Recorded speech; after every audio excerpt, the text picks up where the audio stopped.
माँ चाय।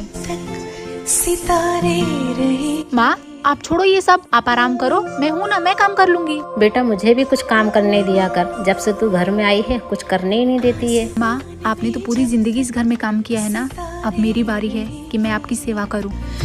अरे दूध। थैंक यू माँ, अगर आप नहीं होते ना तो दूध जल जाता और सब बेकार हो जाता। ऐसे कैसे बेकार हो जाता, एक बहू के साथ उसकी माँ है, कुछ बेकार नहीं हो सकता। हाँ माँ, ये बात तो आपने बिल्कुल सही बोली कि अगर एक सास से उसकी बहू को माँ जैसा प्यार मिलने लग जाए ना तो उसके साथ कुछ गलत हो भी नहीं सकता। बेटा जिस दौर से तुम गुजर रही हो ना, उस दौर से मैं गुजर चुकी हूँ, क्योंकि मैं भी इस घर की कभी बहू थी।